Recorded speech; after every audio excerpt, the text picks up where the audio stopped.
Bonjour Monsieur le ministre de la Communication et des Médias, bonjour Patrick Mouyaya, Monsieur Patrick Mouyaya, bonjour Monsieur l'administrateur délégué, bonjour Monsieur Kimona Boningue et bonjour Monsieur le Président national de la Commission Jeunes Entrepreneurs de la FEC, bonjour Monsieur François Ngueni et bonjour à tous. Alors, je me nomme Tissia Mukuna, je suis la vice-présidente nationale de la Commission Jeunes Entrepreneurs de la FEC et aujourd'hui nous allons faire un meet-up. Alors le meet-up, qu'est-ce que c'est? Meet-up est un rendez-vous entre la jeunesse entrepreneuriale et une personnalité décisionnaire. C'est un moment d'échange, c'est une session de réflexion ou encore un partage d'expériences. Alors surtout, soyez à l'aise et décontractés. Monsieur le ministre, êtes-vous à l'aise et décontracté?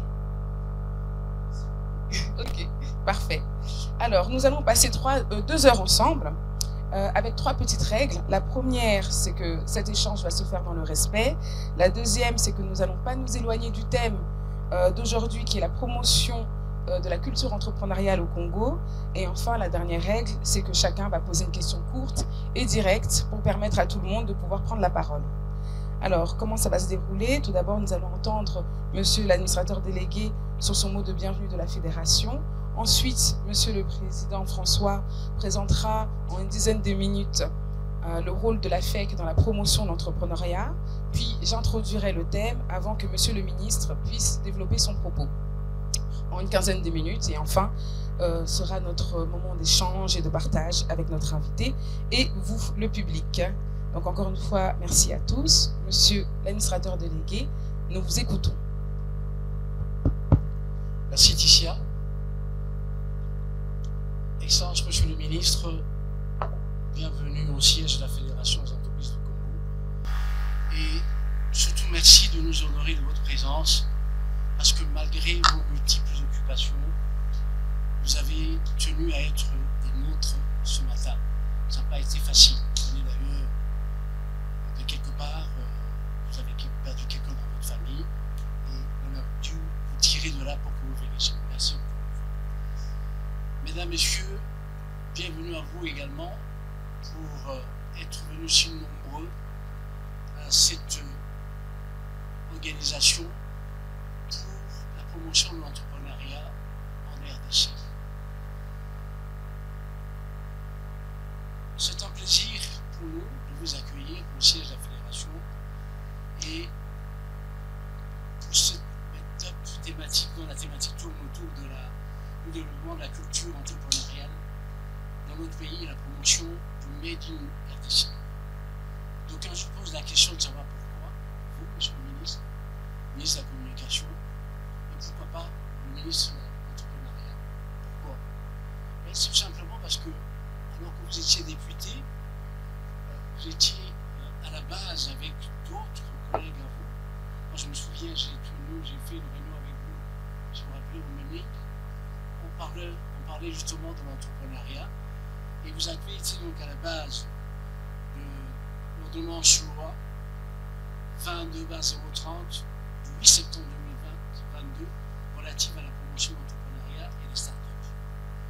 Si la Commission nationale des jeunes entrepreneurs de la FEC a pris l'initiative de vous inviter pour cette rencontre, c'est essentiellement pour les faire écho à l'article 37 de cette ordonnance loi relative à la promotion de l'entrepreneuriat et des startups qui disposent, notamment ceci, les pouvoirs publics prennent les dispositions incitatives et si l'échelle contraignante en vue de promouvoir la culture entrepreneuriale sur l'ensemble du territoire national. À cet effet, il recourt à tous les moyens disponibles de communication de masse, plus particulièrement à la publicité, à l'animation, des émissions par voie de la radio, de la télévision et en ligne. En tant que structure œuvrant pour le développement de l'entrepreneuriat local, la FEC, plus particulièrement la Commission nationale de l'entrepreneur que dirige M. François Ngueni, souhaite connaître les stratégies et la vision du gouvernement, Excellence Monsieur le ministre, pour la matérialisation de cette disposition légale.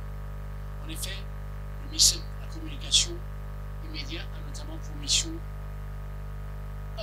L'organisation l'organisation et la gestion de l'espace informationnel et communicationnel en RDC. 2. L'exécution de la politique nationale en matière de presse et d'information. Et 3. La réglementation de la publicité dans les médias. Quel est son rôle dans la promotion des produits made in RDC? Quelle est la promotion du ministère de la Communication dans la promotion des produits made in DRC? Quelles sont les actions prises pour développer la culture entrepreneuriale auprès des jeunes? Existe-t-il des synergies possibles à développer entre la FEC et le ministère de la Communication pour mieux informer les aspirants et jeunes entrepreneurs sur les bonnes pratiques en matière de gestion d'entreprise? Voilà autant de questions, M. le ministre, qui sont abordées au cours de cette rencontre. Je peux vous rassurer, M. le ministre, de la disponibilité de la Fédération des entreprises du Congo à contribuer à la mise en place d'un programme spécifique ou autre type de contenu adapté aux entrepreneurs et facilitant la vulgarisation des textes juridiques réglementaires touchant le monde des affaires en RDC. Pour avoir des entrepreneurs qui quittent l'informel pour entrer dans les formels et commencer à s'acquitter de leurs obligations fiscales, il faut non seulement que ces derniers soient suffisamment informés sur les législations, réglementations et procédures en vigueur, mais aussi qu'ils aient des modèles locaux, je l'entends. Modèles locaux qui sont valorisés suffisamment, mis sous les projecteurs pour les inspirer et leur montrer que c'est possible de réussir. Cela est possible si un cadre de promotion des champions locaux est mis en place. La signature il y a quelques jours du protocole d'accord entre l'autorité des régulations de la sous-traitance dans le secteur privé et la Fédération des entreprises du Congo va dans le sens justement de ce que veut le chef de l'État, M. Félix-Antoine Tshisekedi Tshilombo, pour créer dans ce pays des millionnaires congolais. Cela est possible et c'est pourquoi, M. le ministre, la Fédération des entreprises du Congo va intervenir activement au business trip qui commence le lundi 8 mai, forum qui est organisé à l'initiative d'une plateforme de networking de la diaspora vivant en Belgique. En effet, les jeunes Congolais ayant acquis la nationalité étrangère, mais ayant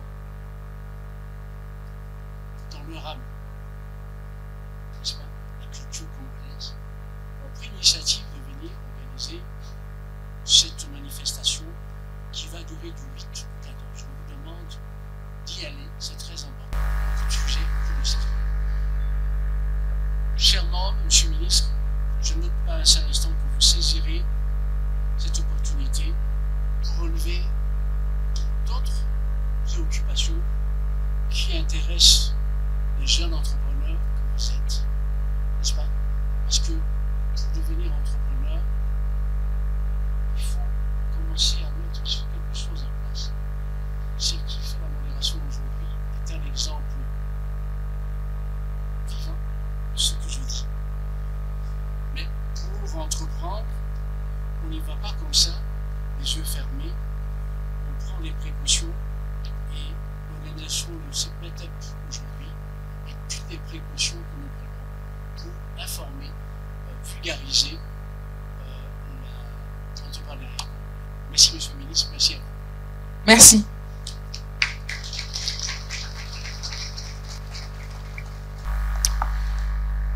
Monsieur le Président François Nguéni, suite à ce que vient de dire Monsieur l'administrateur délégué, pouvez-vous nous dire quel est le rôle de la FEC dans la promotion de l'entrepreneuriat en RDC? Merci beaucoup Titien et merci encore pour l'excellence qui est parmi nous. Le rôle de la FEC est double. La FEC a le rôle à la fois de chambre de commerce et une chambre syndicale. Et l'exercice que nous faisons aujourd'hui, c'est en fait ce rôle de chambre syndicale. Chambre syndicale, c'est permettre à ce qu'on puisse être connecté avec ceux qui prennent des décisions qui ont un impact dans l'activité de l'entrepreneuriat des jeunes que nous sommes en tant qu'entrepreneurs. Et de ce côté-là, du côté de la Chambre syndicale, nous avons participé notamment à la réflexion au travail sur la loi qui a été promulguée récemment sur la promotion de l'entrepreneuriat des jeunes, Startup Act. Notre rôle a été également de s'assurer que les problématiques qui sont rencontrées sont intégrées au niveau de cette loi. D'autres diront que la loi n'est pas parfaite, mais je crois que c'est déjà un point de départ. Entre n'avoir rien et aujourd'hui avoir cette loi, c'est déjà un pas en plus qui correspond d'une certaine manière à tout ce discours que le chef de l'État ne cesse de prononcer. Mais je renvoie la balle aussi aux entrepreneurs. Parce que les entrepreneurs doivent s'approprier de toutes ces mesures qui sont prises qui ont un impact dans leur activité. Aujourd'hui, on a une loi, mais ce n'est pas assez parce que maintenant, il faut travailler sur la mise en œuvre ou l'application de ces lois-là. Il y a toute une série d'actes qui doivent être posés et prises pour lesquels, au niveau de la FEC, on est partie prenante. On va tout faire pour permettre à ce que les mesures d'application de ces lois correspondent aussi aux réalités que les jeunes entrepreneurs rencontrent. Mais pour ce faire, il faut que les entrepreneurs apprennent à s'approprier de différentes actions qui sont menées au niveau des autorités de la République. Tout à l'heure, l'administrateur délégué a parlé de l'autorité de régulation de la sous-traitance dans le secteur privé. Ça fait partie des actions que le gouvernement est en train de prendre afin de permettre à ce que l'entrepreneur congolais qui a tendance à ne pas avoir accès à certains marchés, à pouvoir se positionner, pour pouvoir avoir accès à ces opportunités de marché. Donc, il y a un rôle qui est un rôle d'ensemble. Ce n'est pas un rôle uniquement dans un sens, mais c'est un rôle qui va dans tous les deux sens. Les bénéficiaires doivent bien s'appliquer pour mieux comprendre ces opportunités-là, pour pouvoir bénéficier davantage et être les vrais défenseurs, être les vrais gilets jaunes des décisions qui sont en leur faveur pour qu'ils en soient les vrais bénéficiaires. Il y a le rôle chambre de commerce. Le rôle chambre de commerce, c'est également un rôle de promotion, de formation, d'encadrement de ceux qui sont membres au sein de la FEC. Être membre de la FEC, aujourd'hui, nous allons travailler sur la mise en place d'une marketplace, une plateforme de connexion entre les jeunes entrepreneurs qui sont membres de la FEC, qui ont des services à proposer, notamment dans le cadre de la sous-traitance, être connectés aux autres membres de la FEC qui proposent des services qui entrent dans le cadre de la sous-traitance. Donc, on a ce rôle de pouvoir être l'ambassadeur des entrepreneurs, parce que jeune entrepreneur, ce n'est pas uniquement en âge. Ce n'est pas jeune entrepreneur parce que je viens de créer mon entreprise et j'ai 18 ans ou 30 ans. Jeune entrepreneur peut être aussi une personne qui est en train de prendre sa retraite, qui veut commencer son activité. Et il y a une connexion qui peut être aussi faite entre ces personnes qui prennent leur retraite avec les jeunes entrepreneurs pour une certaine collaboration. Nous, au niveau de la Commission nationale de l'entrepreneur de la FEC, on essaye de faire et de promouvoir et d'accompagner ceux qui se lancent dans l'entrepreneuriat. Je crois que notre pays a besoin de beaucoup d'entrepreneurs. On ne grandira pas si on est tous des employés. Parce que quand on est employé quelque part, la personne pour laquelle on travaille a commencé un jour à zéro. Et il faut être courageux. Et ce pays n'a pas 10 000 emplois, mais 10 millions d'opportunités. Le verre reste toujours à moitié plein. Il faut regarder toujours les choses de manière positive. Dans la ville de Kinshasa, quand on circule, les défis que nous rencontrons, les embouteillages, on se plaint. Il n'y a pas d'eau, pas d'électricité, mais quelqu'un d'autre va regarder ça d'une autre manière. C'est une opportunité. Et qu'est-ce que moi je peux faire face à ces opportunités que d'aucuns considèrent comme des difficultés. Donc, je vous lance également aussi un message d'espoir pour ne pas être passif, il faut plutôt être actif, être des vrais gilets jaunes, pas qui cassent dans la rue, mais qui apportent des solutions parce que les opportunités sont là. Voilà ce que je peux dire. Merci beaucoup. Monsieur le ministre, un entrepreneur, pour qu'il soit performant, doit avoir un écosystème viable. Mais qu'est-ce qu'un écosystème? Un écosystème garanti par l'État est un ensemble de mesures permettant aux acteurs économiques de se développer. Vous savez, monsieur le ministre, j'aime imaginer cet écosystème de la façon suivante. Imaginez le meilleur joueur de football. Je ne sais pas, Benzema, Messi, Makelele, c'est qui? Ok, Messi. Ronaldo. Bon, imaginez votre joueur de football préféré et imaginez qu'on lui demande de jouer au foot, mais avec une balle de basketball sur un terrain de golf. Impossible. Eh bien, c'est ce que vivent la plupart des Congolais entrepreneurs. Parce que notre écosystème est difficile. Il n'est pas impossible, mais il est difficile. Si je dois aussi faire un petit point sur l'actualité, avant toute chose, il y a deux faits qui m'ont marqué cette semaine. Le premier, c'est qu'il a été annoncé mardi 2 mai que l'aéroport de Ndjili allait être agrandi. Un marché public-privé confié à une société étrangère du nom de Milinvest. Il y a quelques jours, le ministre de l'économie, lui, a affirmé qu'il se rendrait, il s'est rendu d'ailleurs je crois là déjà maintenant, en Zambie, en Afrique du Sud, face à la pénurie du maïs dans le Grand Katanga. Monsieur le ministre, sous ces deux exemples, la solution est tournée vers l'extérieur. Or, le développement économique de la RDC ne peut se faire que via les entreprises congolaises. Au lieu de vous tourner vers l'extérieur, ne faudrait-il pas mettre en place un écosystème viable qui permettra aux entrepreneurs agricoles de produire du maïs en abondance ou encore aux ingénieurs architectes en RDC d'agrandir notre aéroport national? Une culture entrepreneuriale, c'est favoriser l'entrepreneuriat, c'est communiquer sur cet entrepreneuriat. Sans ça, nous continuerons inlassablement de nous tourner vers l'extérieur et nous permettrons aux autres gouvernements de faire des millionnaires dans leur pays alors que la salle est remplie de potentiels millionnaires congolais. Aujourd'hui, monsieur le ministre, nous vous écoutons, mais surtout, nous voulons échanger avec vous sur quelle politique le gouvernement met en place pour promouvoir l'entrepreneuriat. Quelle communication nationale sur cet entrepreneuriat? Nous sommes heureux, je suis heureuse de ce meet-up et de vous recevoir, car vous avez aussi été, on l'a dit, une des têtes pensantes de la loi sur la start-up. Vous soutenez les entrepreneurs et les jeunes à plusieurs reprises.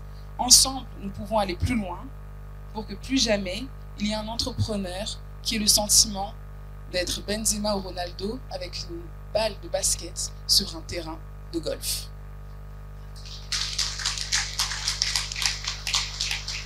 Nous vous écoutons, monsieur le ministre. Tous. En premier, je voudrais m'excuser parce que je vous ai mis en retard. Il y avait des impératifs pour lesquels l'administrateur délégué m'a accordé son indulgence. Je souhaite donc votre indulgence aussi. On a raté de nous voir la dernière fois parce que simplement, j'avais été désigné pour accompagner le président suisse dans l'Est de la République démocratique du Congo et je dois vous avouer que ce que j'ai vu là-bas a été assez impressionnant. On aura l'occasion d'en parler parce qu'il faut parler d'entrepreneuriat. Et donc, je vous remercie, François, Madame Tissia, de l'initiative du privilège que vous me faites ce matin pour discuter avec des jeunes entrepreneurs. Je me souviens qu'une fois, à une conférence, j'étais assez mécontent de un jeune se présenter comme un entrepreneur politique. J'espère qu'il n'y a pas d'entrepreneur politique ici et que quand on parle d'entrepreneur au sens économique du terme. Alors, Madame Tissia, parce que c'est d'actualité, moi je voudrais une petite gymnastique. On parle d'agrandir l'aéroport, on donne aux Turcs et tout ce qu'on dit. D'abord, ce qu'il faut savoir, c'est qu'on ne peut pas se suffire à nous-mêmes. Aujourd'hui, lorsque vous allez aux États-Unis, je pense que c'est l'un des plus grands pays qui est chasseur de têtes. Ceux qui construisent les États-Unis ne sont pas tous originellement américains. Donc, il ne faut pas considérer que lorsqu'il y a forcément des Turcs ou des Chinois qui ne peuvent pas être là. L'idée ici, c'est d'être sûr que nous disposons nous-mêmes des outils et que les autres viennent en complément. gouvernement pour voir comment on avance. Alors moi, la question que je vous pose, est-ce que, je ne sais pas dans la salle s'il y a un étudiant de l'UNIKIN? Alors, moi j'y étais récemment. Dans quel état ou quelle est la situation de la faculté de Polytechnique à l'UNIKIN? Parce que l'enjeu dans ce pays, c'est construire 50 000 km de route. Si nous voulons relier le pays, au moins. C'est un marché de 50 milliards de dollars. Mais lorsque vous allez à l'UNIKIN, justement, en faculté des Polytechniques, où on doit former des ingénieurs, c'est la faculté la moins peuplée. Et d'ailleurs, j'ai discuté avec les recteurs, parce que moi, je voudrais particulièrement trouver des voies et moyens pour inciter les jeunes à aller se former là-bas. Parce que justement, lorsque nous aurons besoin de travailler massivement dans les secteurs, on aura besoin des ingénieurs qui puissent être en mesure de faire des tracés, de concevoir tout ça. Première chose. Deuxième chose, on a parlé de l'RSP ici, qui parle de sous-traitance dans les secteurs miniers. Lorsque j'étais parlementaire, un jour j'ai fait venir le ministre des Infrastructures pour qu'on parle justement du travail qui est donné à des Congolais dans ces secteurs, parce que j'étais choqué moi un jour de voir un Chinois conduire un tracteur ici à Kinshasa. Le ministre m'a dit, écoutez, honorable, c'est clair qu'il y a des cas de dérapage, mais c'est aussi clair que pour certaines fonctions, on n'a pas de qualifications locales. Qui font la soudure, la métallurgie dans les grandes mines du Katanga, je ne suis pas sûr que c'est des Congolais. Est-ce que nous, en amont, on en forme qui soit suffisamment compétent pour faire le job? Je veux vous donner un autre exemple. Il y a eu une cimenterie, je ne sais pas comment elle s'appelle, la cimenterie des Raoudji. Simco. Quand cette cimenterie devait être construite, quand on la construisait et tout le reste, il y avait besoin de main-d'œuvre. Alors j'ai posé la question à un des membres de la famille. J'ai dit, mais qui construisait? Il m'a parlé de Singapouriens ou de Thaïlandais, je ne me souviens plus exactement, mais j'ai dit, mais pourquoi il n'y a pas de Congolais? Il dit, mais parce qu'on n'en a pas trouvé qui sont en mesure de connaître et d'arriver à le faire. Et donc, ici, la gymnastique, c'est de dire, il ne faut pas regarder les problèmes actuels comme si c'était des problèmes insolubles. Il faut le regarder plutôt comme le point de départ, justement. Parce que si vous voulez sortir d'une situation de pauvreté, vous devez d'abord en être conscient.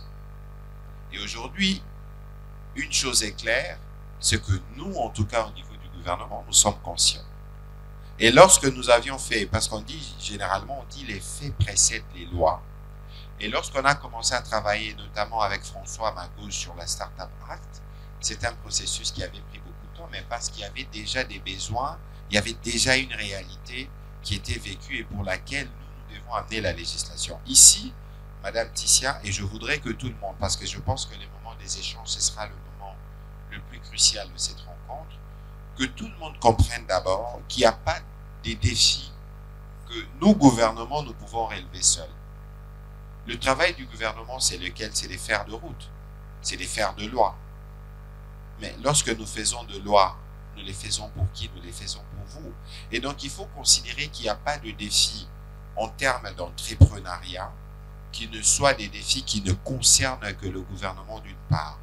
Et il y a aussi cette attitude que vous devez avoir. Il ne faut pas toujours nous considérer, nous, comme des obstacles, entre guillemets, mais il faut nous regarder en partenaire. Avant de commencer cette conversation, nous discutions avec l'administrateur délégué, parce que sûrement que vous m'aviez déjà entendu parler de changement de narratif. J'étais choqué. Je suis parti dans le Nord Kivu plusieurs fois. Et toute la violence dont on parle en République démocratique du Congo, je suis désolé, c'est dramatique, mais ça ne couvre même pas 10 000 km² ou 20 000 km². Alors, moi, je trouve injuste que la République démocratique du Congo soit peinte comme un pays de violence, alors que nous avons 2 millions 325 000 km² restants où on n'a pas des problèmes de sécurité. Donc, vous voyez que le Congo, il est mal raconté parce qu'il y a des intérêts qui vivent en décrivant le Congo dans cette situation. Mais lorsque vous allez dans la province du Nord Kivu, d'abord, je pense que c'est la province la plus résiliente du pays. Je prends toujours l'exemple de l'hôtel Serena, qui est un hôtel 5 étoiles. C'est les plus grands et les plus beaux du pays sûrement, qui est construit par un Congolais. Et l'AD m'a dit tout à l'heure d'ailleurs, il a précisé ma pensée, que la qualité de la voirie que vous avez dans le Nord Kivu, vous ne l'avez pas à Kinshasa, mais c'est les fruits d'un partenariat entre la FEC et la ville.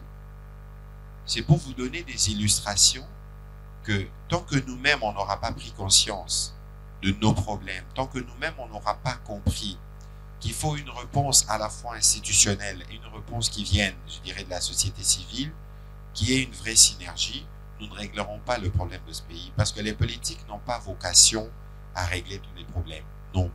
Les politiques ont vocation à tracer les routes, à faire la régulation pour vous permettre de vous avancer. Alors, pour revenir à la thématique du jour où on parle de quel mécanisme pour développer une culture entrepreneuriale en République démocratique du Congo. Alors, on va faire un tout petit peu d'histoire. Ces pays, j'ai discuté avec le Premier ministre Ilunkamba, lorsqu'il a été construit par les Belges. Je ne veux pas rentrer dans le procès de la colonisation, mais j'ai l'impression que les bâtiments dans lesquels nous nous trouvons, c'est un bâtiment qui a des allures de bâtiment colonial. Je ne sais pas si c'est vrai, si c'est faux, je ne connais pas l'historique. Mais le gros des structures que nous avons dans ce pays, fort malheureusement, c'est encore l'héritage de la colonisation. Et que depuis 60, on n'a par exemple pas construit d'université publique. On n'a pas beaucoup développé ou même entretenu les réseaux routiers. Parce qu'il semble que Lumumba, lorsqu'il s'enfuyait, il avait pris la coccinelle pour arriver à Kisangani. Et il semble qu'à l'époque, on pouvait même partir d'ici pour arriver à Lubumbashi. Je n'ai pas vécu à cette époque, mais aujourd'hui, c'est impossible. Ni par train, ni par route. Et donc, nous sommes comme rentrés dans une spirale de destruction. Alors, le Premier ministre Ilunkamba me disait que toutes les villes qui se sont développées en RDC se sont développées autour des activités économiques. Alors, lorsque vous regardez Ikapsi, Kolwezi, c'est les mines.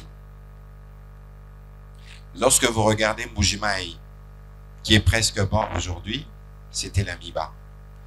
Lorsque vous allez en province orientale, on vous dit c'était Kilomoto. Lorsque vous allez dans le sud Kivu, on vous dit, je ne sais pas, c'était la Sakima.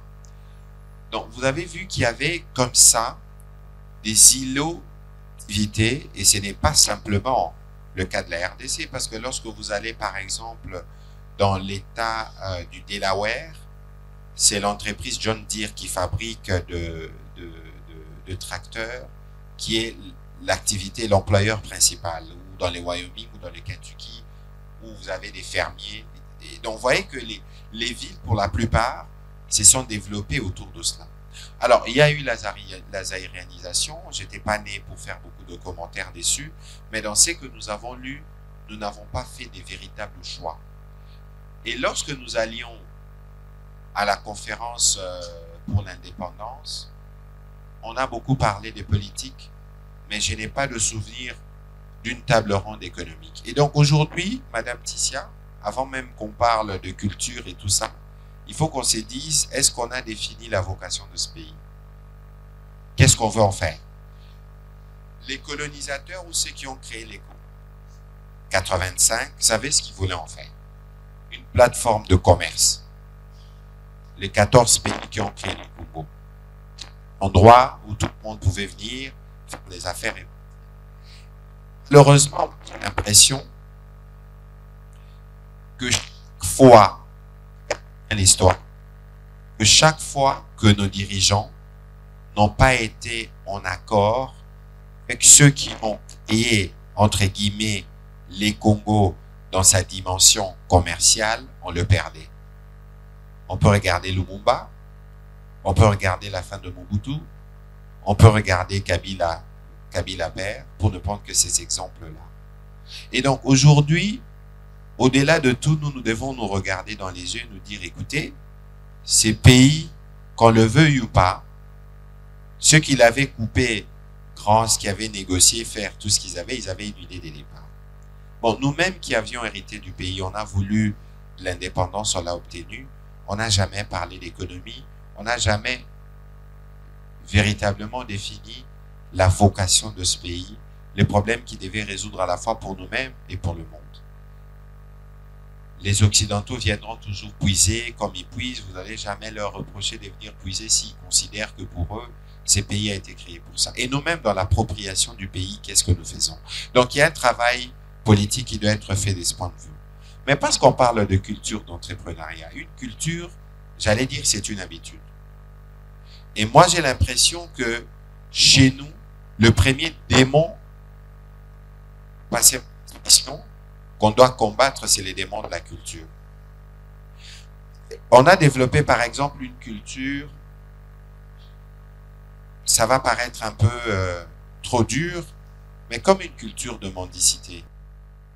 Donc, partout où vous passez, vous avez toujours au Libérétain, au Saliboété, au Saliboété.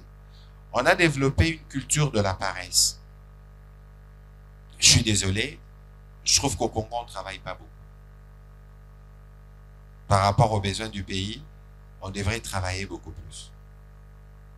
Et donc, lorsque maintenant vous venez dans un contexte où je suis désolé, encore une fois, nous vivons dans une société, j'allais dire, de jouissance ou d'envie, je ne sais pas, où tout le monde veut faire la course au dernier iPhone, tout le monde veut faire la course à la dernière voiture, tout le monde veut faire la course au dernier sac. Alors, à quel moment deviendrez-vous riche? Parce que vous ne pouvez pas devenir millionnaire dans votre vie si vous ne savez pas compter chaque dollar que vous avez. Et donc, quand on parle de culture entrepreneuriale, ça veut dire que on doit l'avoir, soit qu'on l'a hérité, soit qu'on doit le développer, mais pour que ça devienne une culture, ça doit s'enraciner. Lorsque vous regardez les grosses fortunes occidentales, c'est des fortunes familiales. Parce que le père a initié le fils a initié le petit-fils, et ça décroît, parce qu'il y avait une volonté, une culture. Aujourd'hui, quelles sont les grandes familles congolaises? Je vais parler des Raoudji, la salle va crier. Je vais parler des Damso, la femme va crier. Je vais parler de Forest, la salle va crier. Mais à certains égards, moi je considère qu'ils sont congolais, sûrement que je me trompe. Mais regardez comment ils évoluent. La famille Forest, c'est 75 ans ou 100 ans d'histoire ici au Congo. Les Raoudji, c'est 100 ans d'histoire. Vous voyez que s'il faut parler de champions congolais, on parlera de Papa Kindwelo, on parlera de Papa Ledia. Combien nous en citerons? Est-ce que ce sont les opportunités qui manquaient? Ou est-ce que nous-mêmes, on était soit nivelés par les bas parce que nous évoluons dans un contexte de pauvreté? En réalité, au Congo, personne ne peut vous dire qu'il est riche. Parce que la richesse, dans la conception occidentale, n'est pas la même que la nôtre. Parce que les sociétés occidentales, à la différence de nos sociétés, c'est des sociétés où on organise une redistribution, où chacun contribue dans la construction de l'État. Parce que l'État, c'est une construction collective. Et c'est dans cette construction collective de l'État que l'État redistribue. Parce que la santé coûte tellement cher qu'on a des mutuelles. Parce que le transport coûte tellement cher qu'on le subventionne, parce que la justice, tout le monde en a droit, qu'on s'assure qu'on a des bonnes structures. Je vais vous donner, je ne sais pas combien coûte une rame des métros, c'est entre 200 et 300 millions d'euros, mais c'est les moyens de transport le plus cher, le moins cher, métro. Mais parce qu'il y a des subventions qui sont faites. En Europe, Tu manques 100 balles, personne ne t'en donne. Ici, on paye les Minerval de cousins. Je ne suis pas contre ces dieux que nous avons, mais à certains égards, à un moment donné, ça va poser problème. Et donc, pour commencer notre conversation, je n'ai pas envie de vous choquer, mais je veux vous donner une dernière indication.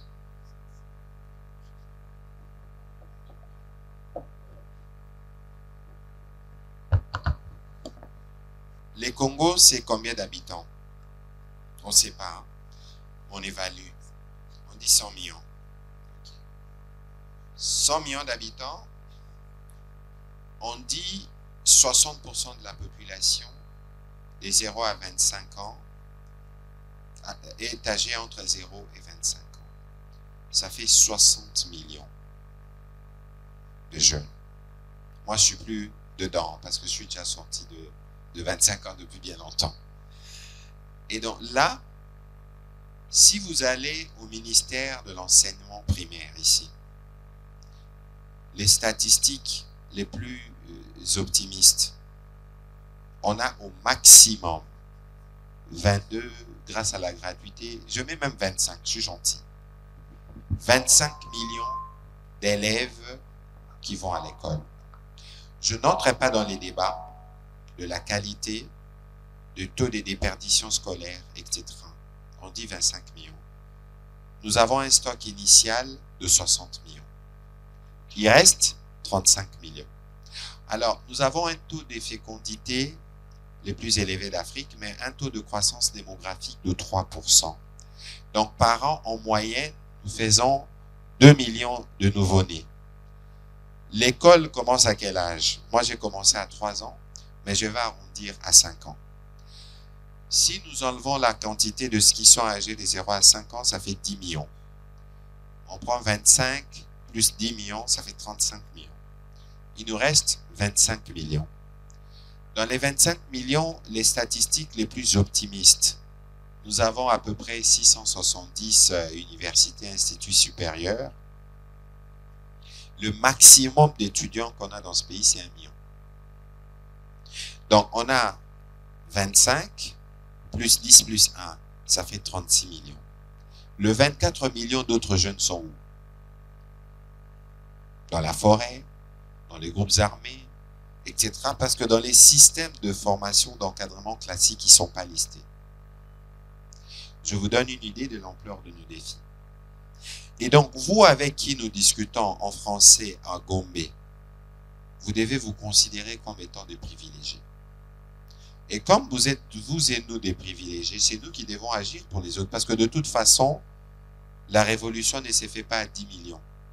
C'est les petits nombres qui doivent s'occuper du grand nombre. J'espère que vous avez conscience de cela et qu'au terme de cette conversation, moi, je suis disposé à mettre à la disposition de la FEC, de la commission, des heures d'antenne à la RTNC.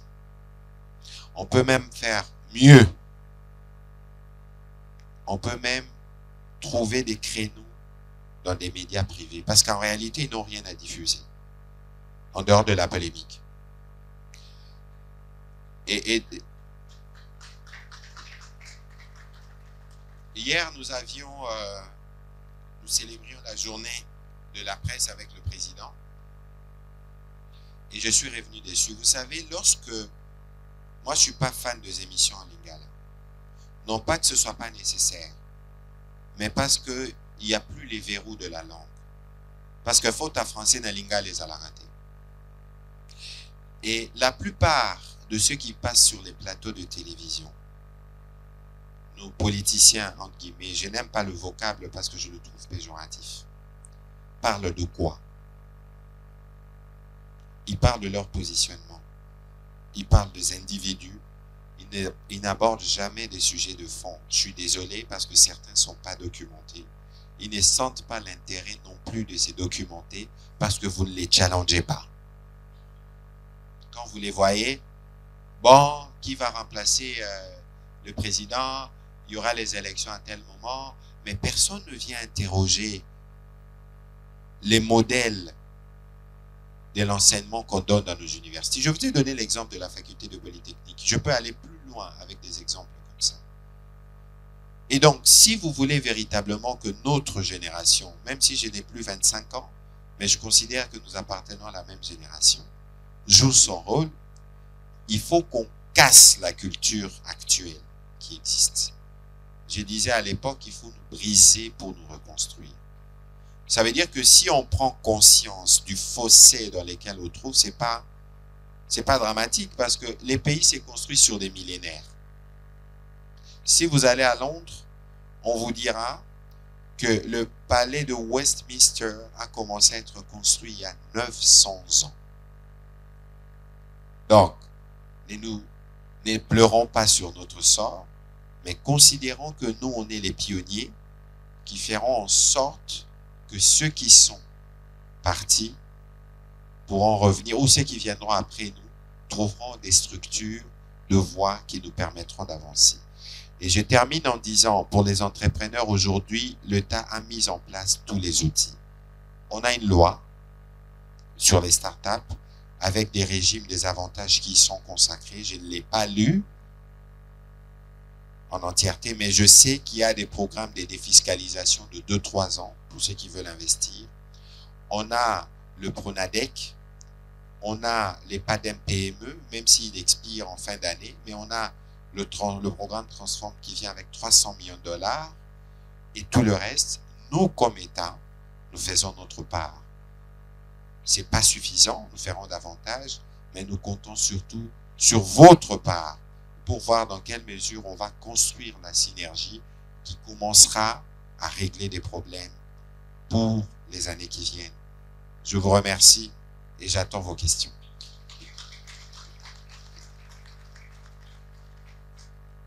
Merci.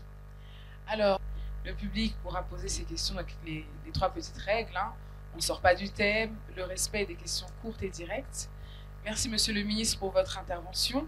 D'ailleurs, juste en aparté, le temps que certaines personnes s'arment de courage pour lever la main, votre discours m'a fait penser au fait qu'on ait un problème de leadership. Et aujourd'hui, pour beaucoup, être un leader, c'est être le boss, la Range Rover, la montre, Rolex, le sac à main à la mode ou le cigare. Et en fait, peut-être qu'il faudrait apprendre aux jeunes, dès l'école, ce qu'est être un leader. Et je veux parler d'un pays que vous appréciez d'ailleurs, le Japon. Quand on compare la manière dont les Japonais font une réunion de business et comment on fait des réunions de business ailleurs dans le monde, ailleurs, le boss est en bout de table avec un énorme siège. Hein, c'est le patron. et les employés autour de la table. Au Japon, la table est ronde. On ne sait pas où est le boss. Il est avec ses équipes. C'est le leader et ses équipes et non le boss et ses employés. C'est une façon de voir les choses et voilà, c'est une réflexion. Alors, qui s'est armé de courage entre-temps pour poser sa question? Ah bah voilà, il y a beaucoup de courageux, magnifique. Alors, Emmanuela qui est là va pouvoir passer le micro sur le chemin. Est-ce qu'il y a quelqu'un sur le chemin, où elle arrive? Voilà, monsieur. Parfait. Bonjour. Merci, Excellence, Monsieur le Ministre. Je suis professeur Daniel Djedi. Je suis professeur à l'Université de Montréal, professeur à l'Université de Djibouti et professeur à l'Université de Tchoumbé dans le Sankourou. Je suis aussi avocat d'affaires international. Je vous remercie pour votre intervention. C'est une occasion excellente pour vous rencontrer et faire connaissance. Alors, je pense que, comme vous l'avez dit, notre pays, le Congo, a un excellent système, a des règles juridiques qui permettent d'encourager l'entrepreneuriat dans ce pays et que l'enjeu, c'est vraiment essayer de faire la promotion. Donc, c'est pour ça que je suis venu pour savoir quelles sont les stratégies que vous mettez en place pour faire la promotion de ces règles-là auprès des jeunes et auprès des entreprises en général. Je prends le cas des provinces. Quelles sont les stratégies que le gouvernement met en place pour encourager les entreprises qui veulent s'installer dans les provinces? Je suis allé enseigner au Sankourou le mois passé et je peux vous dire que c'est l'une des provinces les plus pauvres. Il n'y a même pas d'entreprise, il n'y a rien là-bas. Alors, qu'est-ce qu'on peut faire pour encourager les entreprises à s'y installer? Alors, j'ai deux petites questions pour la FEC. La première question pour la FEC, c'est de savoir qu'est-ce que la FEC fait justement pour apporter la formation à ses membres pour qu'ils puissent connaître les règles juridiques qui s'appliquent dans leur secteur d'activité. J'ai suivi l'intervention de l'ancien PCA, Henri-Yves Moulang, sur le sujet, en disant que ça fait partie des enjeux de la gouvernance d'entreprise. Qu'est-ce que vous faites pour aider vos membres à connaître les règles juridiques pour mieux se développer? Et l'autre question, c'est qu'est-ce que vous faites également pour aller chercher des entreprises qui sont dans les formels pour les aider à pouvoir avoir un statut légal et à pouvoir accéder par exemple au crédit pour se développer. On parle de la création de richesse, mais aussi il faut aller chercher ceux qui ont peur de se faire connaître auprès des services publics pour pouvoir aller chercher des financements. Voilà, merci. Merci. Monsieur le ministre, vous préférez répondre directement ou prendre d'abord une série de 3 questions? Alors, on a 1 heure. Je ne sais pas quelle est la formule qui vous arrange. Moi, quand je fais les briefings, je suis tic-tac. Alors, soyons tic-tac. C'est la formule qui m'arrange. Mais d'ailleurs, Madame Tissia, je n'avais pas répondu à votre boutade tout à l'heure. Du joueur, du basketteur avec un ballon de foot sur un terrain de golf. Ce qu'il faut savoir, c'est que vous ne trouverez dans aucun pays au monde où il y a une facilité absolue. Ça veut dire que lorsque vous avez choisi la voie pour être entrepreneur, être étudiant ou être je ne sais qui, il faut savoir qu'il y a des difficultés de différents ordres. Mais la question, ce n'est pas les difficultés que vous avez en face.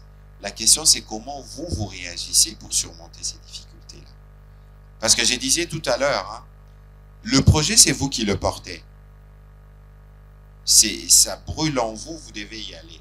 Et moi, je sais parce que moi, ma vie, ce n'était que ça. Lorsque vous avez la volonté, vous trouvez du chemin. Et il ne faut pas non plus être figé. Parce que moi, j'ai appris à briser de rêves pour en construire d'autres. Moi, j'ai fait des maths, j'ai fait l'architecture, mais j'ai fini journaliste. Et donc, à un moment donné, parce que nous ne sommes pas dans un pays où il y a un système d'orientation en fonction des talents, lorsque vous n'avez pas une capacité d'adaptation, vous risquez de rester dans des plaintes. Et pourtant, il y a toujours des solutions qui sont apportées. Tout dépend de comment, quelle est la perception que vous voulez avoir. Alors, sur la question du prof Daniel, merci beaucoup parce que c'est bien que vous alliez, parce que j'avais un peu peur. Vous avez parlé du Canada, du Djibouti, mais vous avez parlé de l'Odja, du Sankourou, mais tant mieux. En ce moment, nous, on a une vraie difficulté sur certaines provinces parce que nous faisons le programme de 145 territoires. C'est 10 millions de dollars par territoire. On en a 145. Et nous voulons, à travers ce projet, donner de l'emploi ou mettre de l'argent dans l'économie locale. Mais on a des gros problèmes dans certaines provinces parce que vous ne trouvez même pas sur place la main-d'œuvre pour construire des écoles, des centres de santé et tout ça. Vous devez les exporter ou recourir à des missionnaires ou Caritas, etc. Donc aujourd'hui, il y a une vraie difficulté parce que la crise qu'on a connue a occasionné une mutation, j'allais dire, un mouvement des populations vers les centres urbains. Les centres urbains sont surpeuplés alors que l'intérieur est sous-peuplé. Et je suis désolé, malheureusement, je ne pense pas que la politique marche dans nos provinces. Parce que vous avez, par exemple, dans les Sankourou, l'un des taux les plus élevés des conflits entre politiques, gouverneurs, assemblées provinciales, etc. Lorsque vous n'avez déjà pas cette stabilité politique, il est difficile de faire des choses. Mais je considère justement que ce que vous dites comme une interpellation sur laquelle nous devons travailler. Mais ici, malheureusement, on aurait pu associer Anthony Kinzo de l'ANAPI. C'est lui qui a la boussole ou les tableaux de bord de où est-ce que vous pouvez faire quoi au Congo. Peut-être qu'on va vous référer à lui pour que vous puissiez être en mesure d'avoir des éléments. Et puis, il a des données qui sont assez documentées sur la manière dont les stratégies mises en place pour vous encourager. Et donc, ici, lorsque vous êtes une entreprise, lorsque vous avez un projet, vous vous dites, moi, je m'intéresse à quoi? Si vous voulez les diamants, vous regardez dans le dessin. Je sais qu'il y a une ressource à Lodja, mais je ne sais pas laquelle. Alors, il faut avoir un intérêt pour aller investir là-bas. On n'y va pas que pour le plaisir.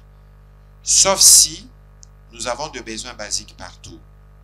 Les besoins de route, nous l'avons partout. Les besoins de logement, on l'a partout. Mais bon, encore que là, il faut mettre une ingénierie qui permette de construire des routes qui pourront être remboursées, ou qui pourront être rentables, ou de construire des logements qui pourront être affordables. Ça veut dire que les gens, les lodjas pourront être en mesure de payer, etc. Mais c'est déjà bien que vous soyez là, que vous alliez sur place, et peut-être qu'après, on trouvera des créneaux qui vous donnent des informations spécifiques par rapport à votre zone d'intérêt. Et j'espère que quand vous repartirez, vous direz aux gens du Canada, ou je ne sais où, que $1 mis au Congo aujourd'hui vaudra $10 dans 10 ans et peut-être $100 dans 20 ans. Je vais terminer en vous donnant un exemple. J'ai discuté avec des jeunes Belges qui m'ont raconté comment c'est difficile d'investir au Congo, etc. J'ai trop rigolé. Je leur ai dit, vous êtes des jouisseurs. Ils m'ont regardé bizarrement. Je dis, mais oui, vous êtes des jouisseurs. Lorsque Léopold II construisait ce pays, il n'y avait pas d'avion. Vos grands-parents mouraient de malaria. Ils venaient par bateau, ça faisait 6 ou 7 semaines pour atteindre les Congo. Ils ont pris l'argent du Congo, j'allais dire piquer l'argent du Congo, pour construire la Belgique où vous êtes aujourd'hui. Vous avez fait des services, etc. Vous êtes dans les banques, dans les assurances, vous êtes dans un certain confort. Et lorsqu'on vous demande de venir investir au Congo, vous dites, ah ben écoutez, il y a des problèmes de corruption, de gouvernance. Et dans les 1885, il y avait quoi? Est-ce que leurs grands-pères, leurs ancêtres qui ont pris au Congo respectaient la bonne gouvernance, etc. Je suis désolé, c'est pour ça que l'Occident perd de l'espace en Afrique. Parce qu'il le considère, bon, vous devez être propre, vous devez... Non, il faut considérer que lorsque Al Capone opérait aux États-Unis, c'était l'Eldorado, hein, il n'y avait pas des lois qu'il y a aujourd'hui. Donc, il faut qu'on considère que nous sommes dans un processus de construction. Il faut qu'on nous regarde par rapport à notre contexte. Et nous sommes sûrs que dans 50 ans, l'histoire du Congo sera racontée différemment. Merci. Merci. Je pense qu'il y avait une question aussi pour le président François. Oui, en ce qui concerne ce que la FEC fait par rapport à ses membres en termes de formation, je pense que le secrétaire général étant là, il pourra vous en parler parce qu'il y a plusieurs formations qui sont organisées au sein de la FEC pour leurs membres. Le CG, s'il y a un élément plus que tu peux ajouter.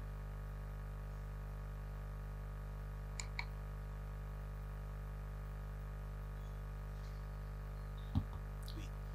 Merci, Président. Effectivement, la salle où nous sommes, c'est une salle de formation. Et il y a dans la salle ici des figures que j'ai repérées, des gens qui ont suivi une formation dans la culture de l'entrepreneuriat, ici dans cette salle. C'est un effort que nous faisons. Et ce n'est pas seulement ici à Kinshasa. Vous allez partout. Plus d'ailleurs à l'Est. Ce matin, je disais à ma femme que, parce qu'on suivait les informations sur Radio Capi, oui, il y a une jeune qui parlait de son expérience.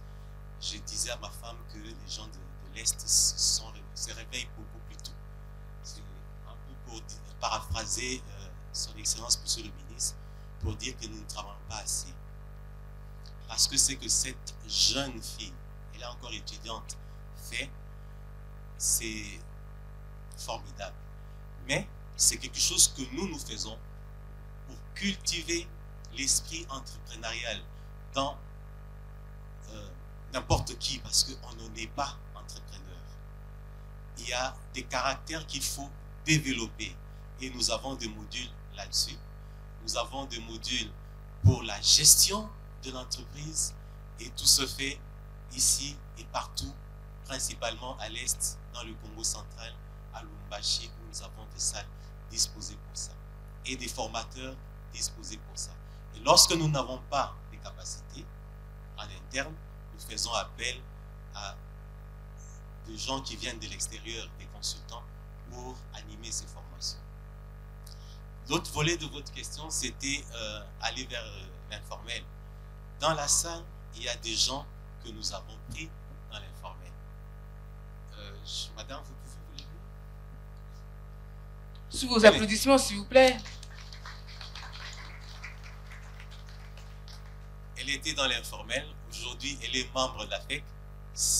Il y a d'autres. Hein. Il y a madame aussi. Sous vos applaudissements, s'il vous plaît. Alors, pour vous dire qu'il faut enlever de votre esprit que la FEC, c'est pour les grands. C'est pas ça. Ticia, elle va devenir grande comme Vodacom. Mais elle a commencé toute petite. Elle grandit. Elle a déjà des prix au niveau international. Mais elle n'a pas commencé à l'international. Elle a commencé dans un petit coin vers Eben là-bas. Aujourd'hui, elle s'étend. C'est ce que nous faisons. Mais puisque j'ai la parole, Excellence, permettez, Ticia, avec votre autorisation, de revenir sur quelque chose que vous avez évoqué ici. Je reviens sur la préoccupation de Ticia, un joueur de foot avec un ballon de basket sur un terrain. Oui, vous avez dit que vous fournissez des efforts Excellence et qu'il n'y a pas un pays au monde où il n'y a pas de facilité, il n'y a pas de difficultés. Mais il ne faut pas que nous soyons le pays où il y a le plus de difficultés absolues. Il y a quand même un effort à faire. Les lois sont là, c'est vrai, mais personne n'y veille pour que ces lois soient d'application. Et c'est cela le sens de ce meet-up. C'est cela le sens de ce que le président Ngueni a dit ici, que nous sommes une chambre syndicale.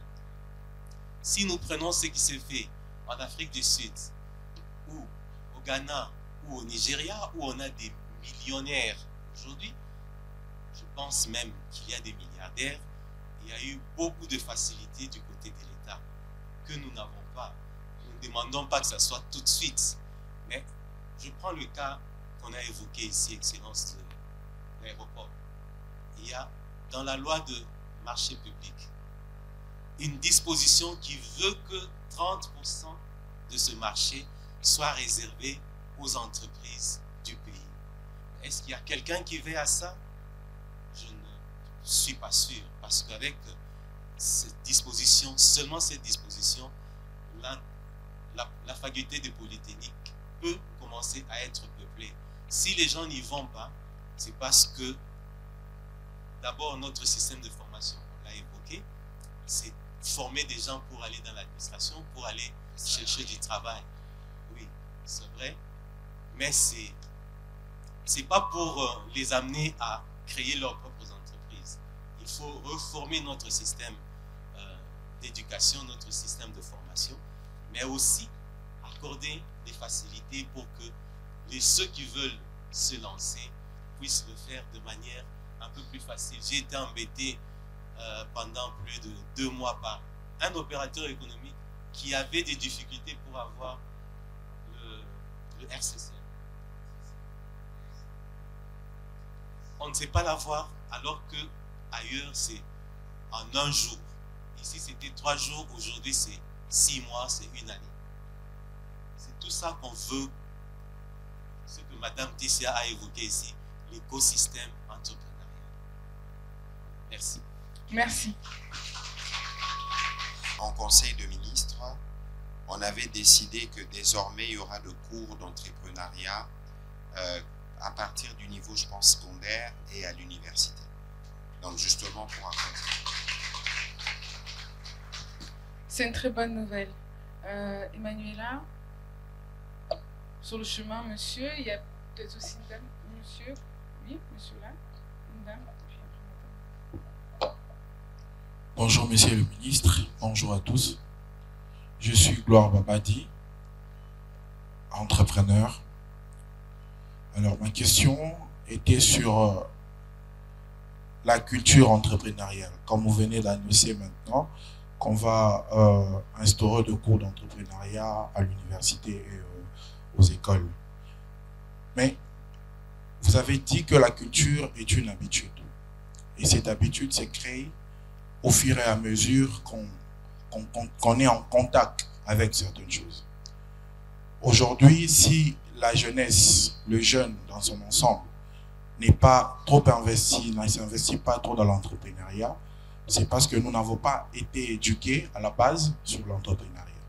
Moi, par exemple, j'ai étudié au Bandundu, à Kikwit, où ma mère me disait, va à l'ITPK, finis les études, finis les humanités, va à l'ISTA et tu deviendras ingénieur à l'office des routes. Nous n'avons pas été éduqués à devenir des entrepreneurs. Quelles sont les dispositions que le gouvernement est en train de prendre aujourd'hui, puisque le besoin se présente, pour changer cette façon de voir les choses dans la population? Merci. Merci. Alors, très bonne question. Je veux vous donner un exemple. Alors, en Afrique de l'Ouest, ils ont une notion de richesse qui est différente de la nôtre. Ils comptent, je pense, leurs moutons, les chèvres, etc. Ils les connaissent. Nous, je ne sais pas si c'est du fait d'avoir été autant bénis par la nature. Si vous lisez bien dans l'histoire, nous vivions de la chasse et de la cueillette. Moindre effort. Bon, la nature nous donne tout. On ne sent pas forcément le besoin. Là-bas, on disait qu'ils sont des nomades. Le climat est aride, très peu de pluie. Mais, à leur manière, ils ont développé leur modèle économique. Ne vous inquiétez pas, hein, parce que l'entrepreneuriat, ce n'est pas simplement le mot, mais c'est aussi la pratique. Parce que la maman qui vend du foufou, là, c'est de l'entrepreneuriat aussi. Même si ce n'est pas formalisé, c'est informel, mais au moins c'est une activité.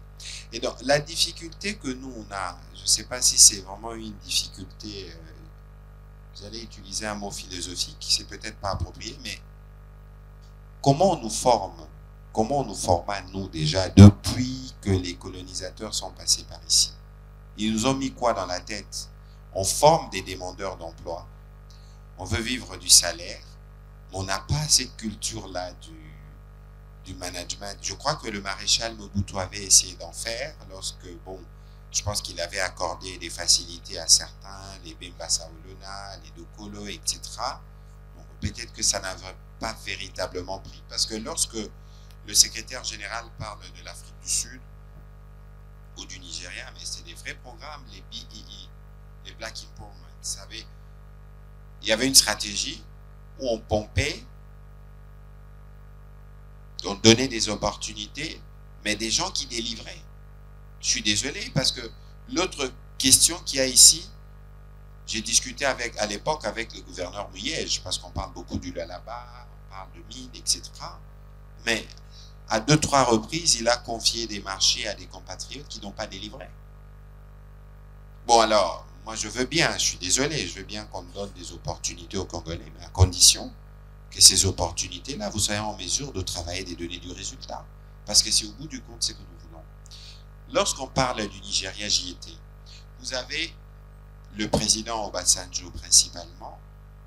Il y avait une stratégie. On dit, bon, écoutez, parce que le sucre, lorsque tel, bon, c'est un Libanais, je donne un exemple, importe ça, lui, on va lui trouver un truc, mais toi, on va voir comment. Ça veut dire qu'il y avait un choix politique qui avait été fait, et c'est un choix politique qui a pris du temps à se mettre en œuvre et qui a rencontré des entrepreneurs qui étaient préparés et déterminés à y arriver.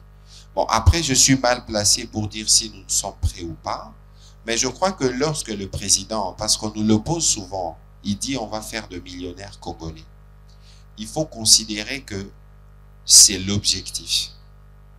Mais parce que pour atteindre les millions, je disais encore tout à l'heure, il faut savoir compter $1 1 million de fois.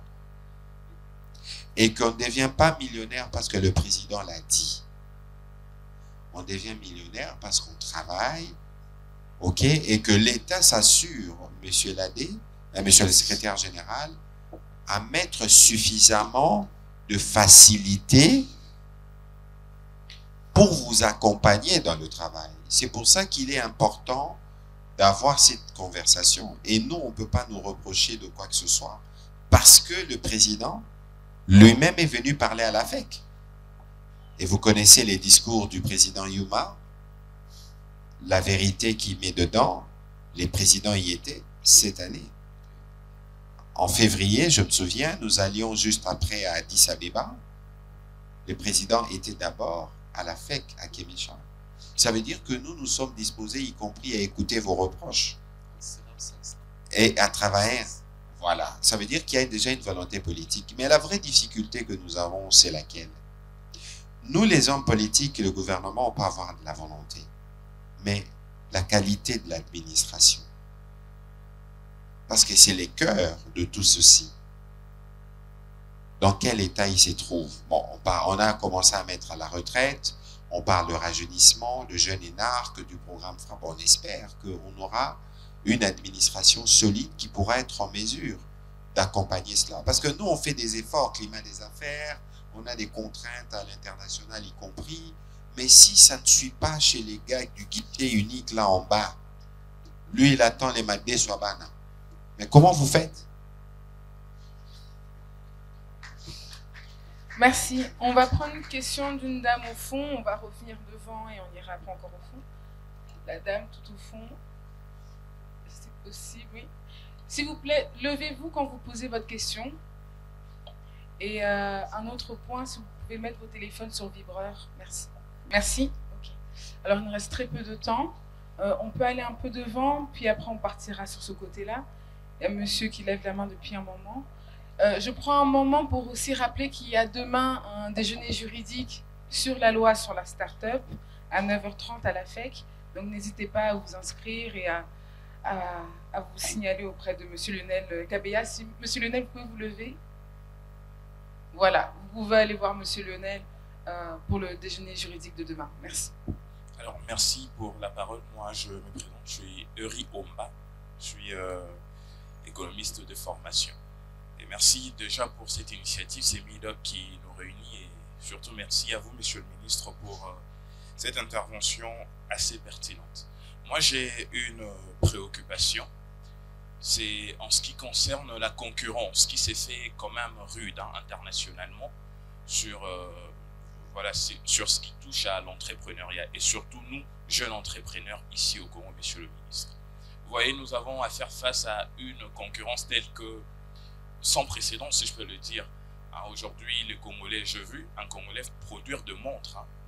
Les Congolais produisent du café, du jus, tout ça. Mais comment on fait face à cette concurrence internationale? Le pays, aujourd'hui, ouvre ses portes dans plusieurs communautés économiques régionales. Et du coup, puisque c'est un rendez-vous de donner et de recevoir, on voit des entreprises kenyans, angolaises, tout ça, s'installer. Mais comment protéger, bien sûr, les jeunes entrepreneurs congolais qui, eux, sont déjà en train d'apprendre petit à petit ces métiers et tout. Voilà. Et il n'y a pas que la concurrence africaine, la concurrence, elle est aussi européenne. On a aujourd'hui des très grandes marques de téléphones qui s'implantent petit à petit. Mais comment, moi, je peux faire confiance à mon frère congolais qui, lui, produit un téléphone plutôt que d'aller choisir un Samsung ou quelque chose comme ça? Alors, quels sont les mécanismes que l'État, bien sûr, installe ou installera pour protéger ces jeunes Congolais face à cette concurrence-là qui, à mon avis, ne sera pas facile? C'est, je pense bien, la seule préoccupation que j'ai. Merci. Alors, c'est comme si j'entendais Tissia parler en vous, parce que je sais que la question de la ZLECAF est une question sur laquelle on s'est plusieurs fois pris la tête. Maintenant, il faut savoir une chose, que le monde, de toute façon, il est toujours compétitif. Si la compétition ne vous vient pas de l'extérieur, il vous viendra de l'intérieur.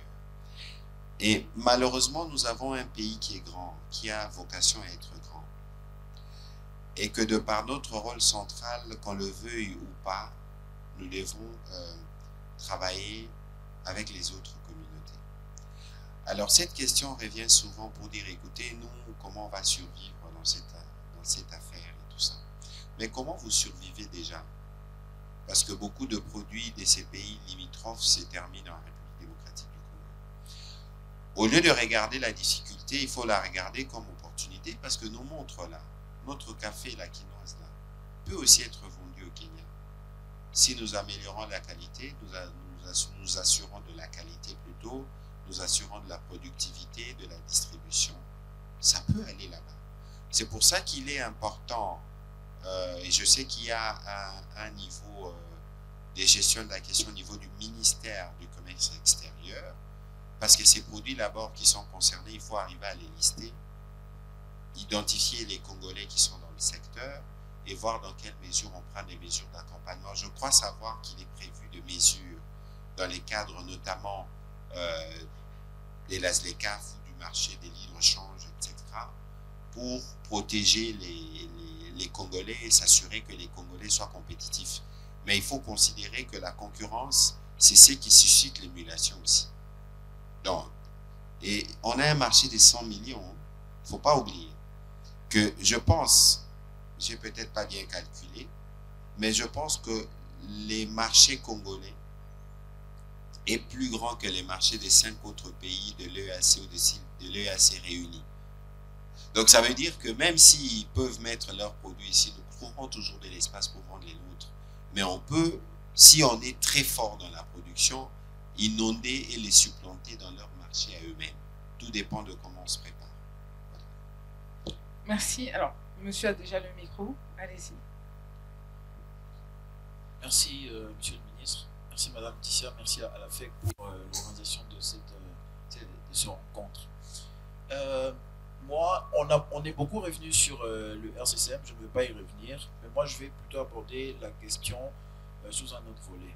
C'est vrai que c'est un gros problème, le RCCM, pour l'avoir.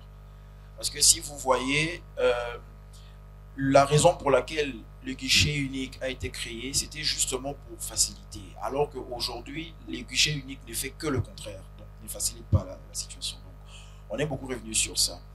Mais moi, je vais suggérer au ministre comment peuvent faire les gens qui sont à l'intérieur du pays. Parce que j'imagine que le guichet unique est beaucoup plus actif ici à Kinshasa. Quelqu'un qui est à Goma, quelqu'un qui est à Kasumbalesa, comment il fait pour accéder, n'est-ce pas, à ces services-là et formaliser son entreprise. La deuxième question, c'est que je suis resté un peu sur ma soif depuis l'occasion du 2e anniversaire du gouvernement. La question a été posée justement par ma collègue entrepreneur Tissia. Aujourd'hui, le réflexe de l'État, je comprendrais par rapport à l'aéroport, il faut des entreprises techniques et tout pour la fiabilité. Mais pour les maïs, par exemple, monsieur le ministre, en tout cas, moi, je suis resté sur ma soif depuis la question de ma collègue Tissia, depuis cette occasion-là. Et aujourd'hui, je suis resté sur ma soif.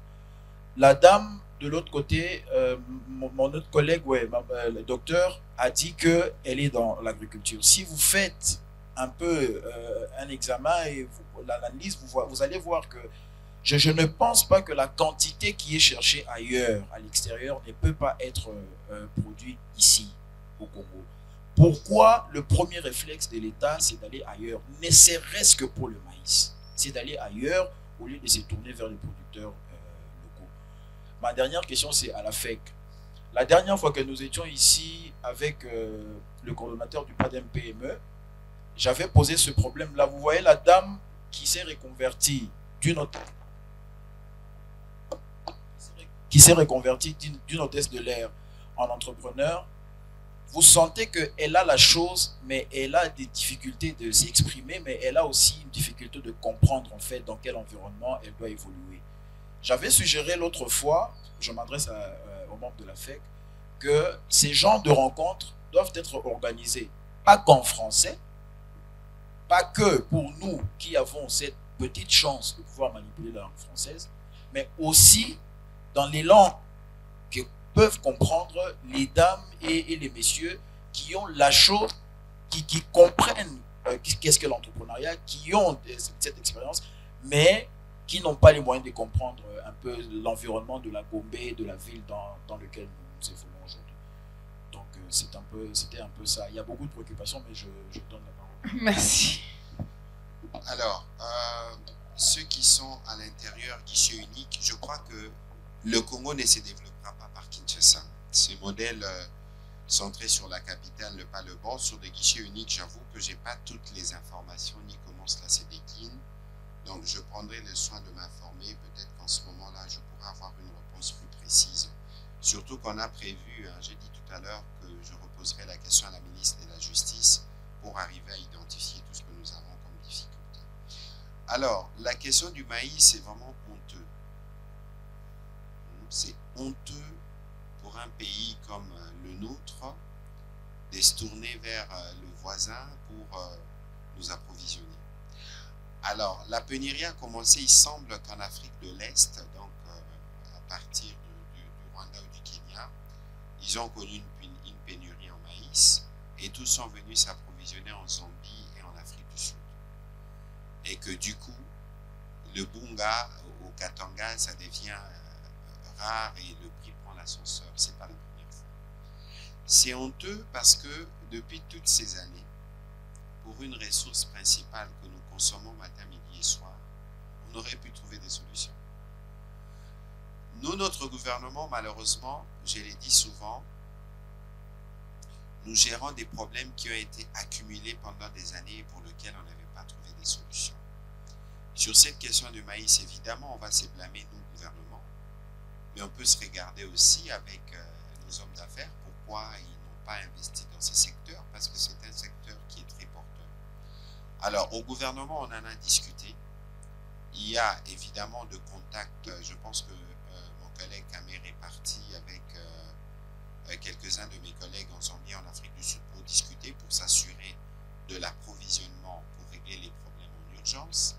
Mais je pense aussi que le ministre des Finances, la vice-ministre de Finances et les autres sont partis pour voir comment, localement, ils peuvent avoir une conversation stratégique avec les hommes d'affaires pour voir comment on les booste pour qu'on puisse avoir une réponse durable sur ces problématiques. Et donc, ils reviendront demain matin ou ce soir pour nous faire un rapport en conseil. Donc, le moment venu, nous allons communiquer, mais il faut retenir que c'est honteux pour nous d'importer le maïs. Merci. Alors, le meet-up arrive à sa fin. On a une petite dernière question, si vous le permettez, Monsieur le Ministre.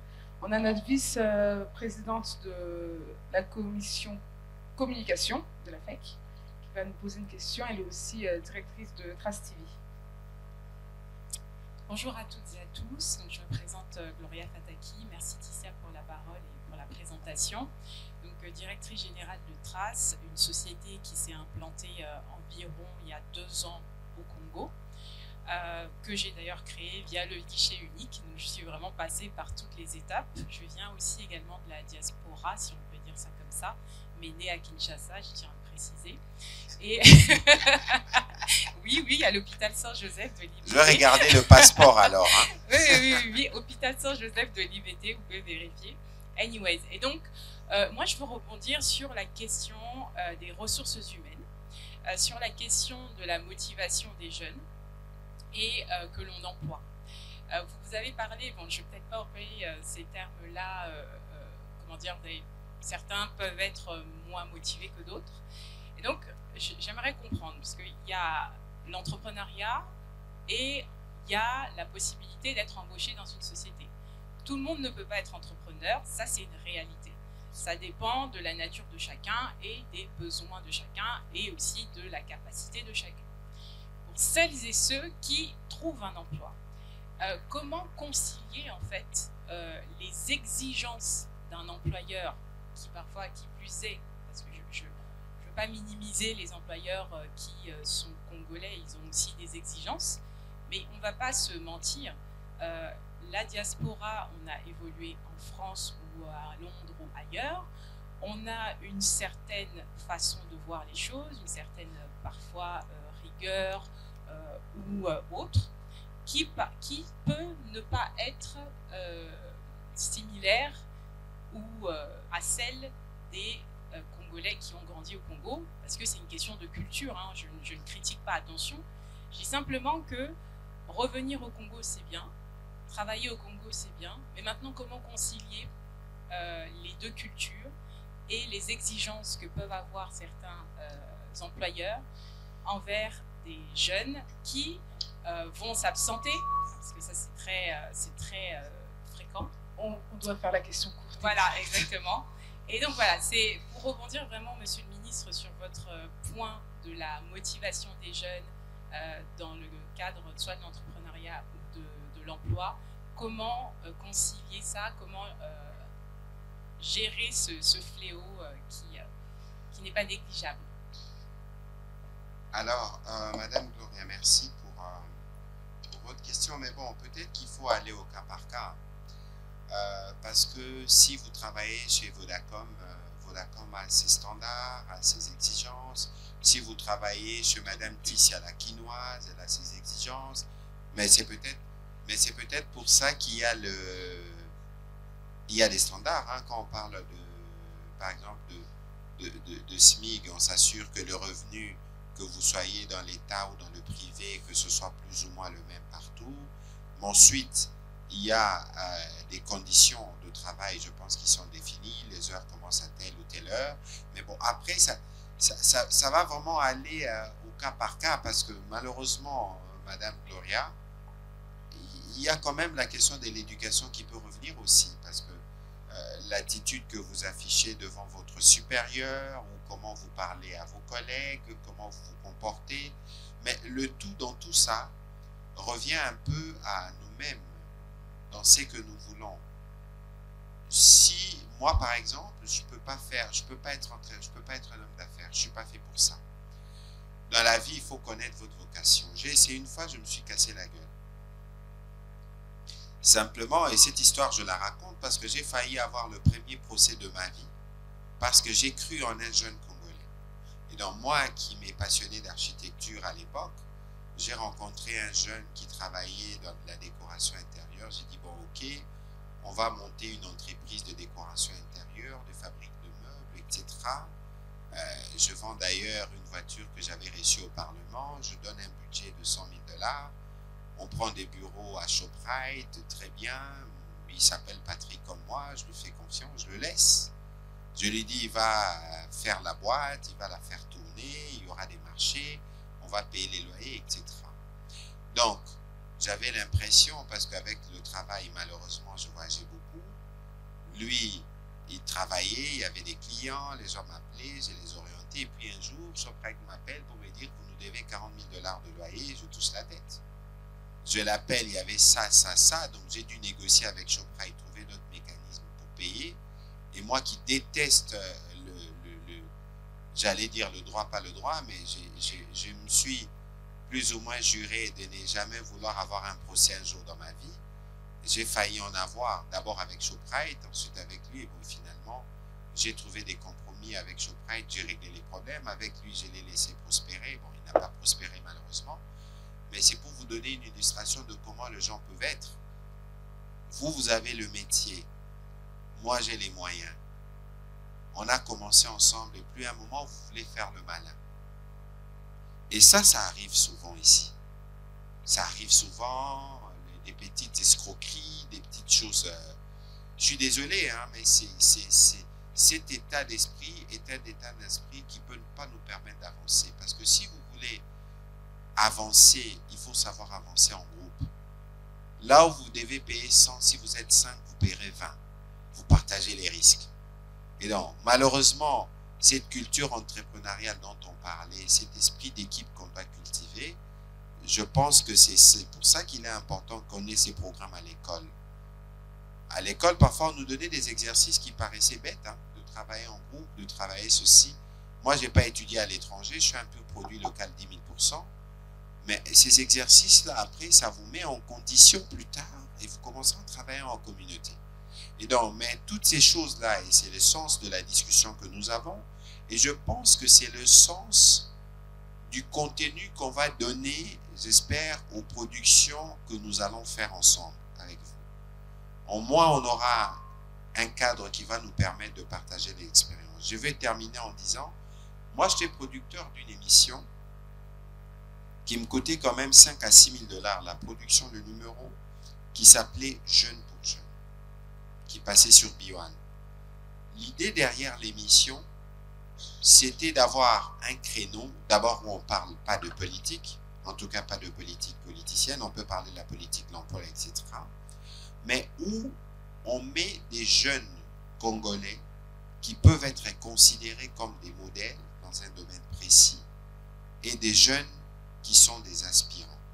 Qu'on ne vous trompe pas, il y a des modèles au Congo et dans tous les domaines. Le problème, c'est qu'on est dans une société qui donne beaucoup de lumière aux politiciens, aux musiciens, aux footballeurs et très peu à des messieurs comme François à ma gauche. Si vous allez à Ingenieux City, vous serez impressionné, etc. Mais combien de gens le connaissent? Combien de gens savent ce qu'il fait? Combien de gens savent combien de jeunes il peut encadrer? Si vous voyez Madame de Vodacom ici, mais elle peut vous dire que, bon, écoutez, à un moment dans mon parcours, j'étais à la City, j'étais à tel endroit.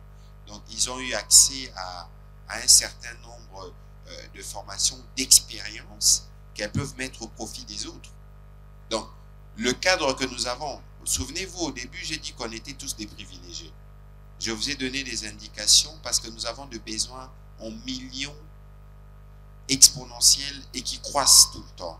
Et donc, s'il n'y a pas un vrai dialogue stratégique entre nous, si on n'a pas identifié les talents des uns des autres, si on ne sait pas profiter de Madame Lombea ou de Madame Monsieur Molat ou Monsieur Mukuna, Madame Mukuna ou de Madame Gloria, mais comment on va faire pour nous construire?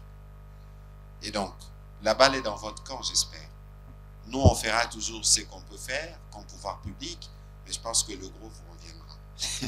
Merci beaucoup, Monsieur le ministre. Merci. Ça s'applaudit, s'il vous plaît. Alors, vous savez, Monsieur le ministre, il y a beaucoup de jeunes qui sont restés dehors, faute de place, parce qu'il y avait un vrai engouement à votre présence pour ce meet-up. Merci d'avoir répondu favorablement à notre invitation. Il y a encore beaucoup de questions dans l'Assemblée. J'ai l'impression que vous devriez revenir, sous forme peut-être d'un petit déjeuner où il y aura des confitures made in Congo, du miel. Je vais bien entendu caler un peu mon café dans le tas. Donc, je pense qu'il va falloir faire un petit déjeuner made in Congo avec les jeunes et avec un peu plus de temps. Écoutez, parce qu'on est liés par ce que nous disons. Moi, je suis ministre de la parole. Mais j'aime surtout être ministre de l'écoute. Parce qu'une parole, quand vous la sortez, elle vous lie. J'ai pris des engagements ici sur les missions, la production qu'on doit faire, sur la question du guichet unique. Je vais prendre l'engagement de revenir parce que nous, on est là pour vous. Je suis prêt à revenir pour ces déjeuners, mais avant que je ne revienne, je souhaiterais qu'on ait avancé sur ce qu'on a convenu. Au moins, au moment du déjeuner, je vais vous dire, écoutez, si je vous promets quelque chose, ça veut dire que je la ferai prochainement. Et donc, considérez que c'est un oui, quitte à convenir du moment et des agendas. Merci. Alors, juste un petit mot de la fin. Nous sommes à la FEC. Bien entendu, si vous voulez devenir membre, nous avons nos fiches d'inscription juste dehors. Avant de nous séparer du ministre, on va faire de la petite photo de famille avec le panel et ensuite avec le public. Mais ces derniers mots pour vous, Monsieur le ministre. Vous savez ce qu'il faut à une plante pour grandir? Il faut du soleil, un sol riche et un peu d'eau. Au Congo, on a le soleil, on a un sol riche. Donnez-nous juste assez d'eau et on va grandir. Sur ce, merci. On a la pluie.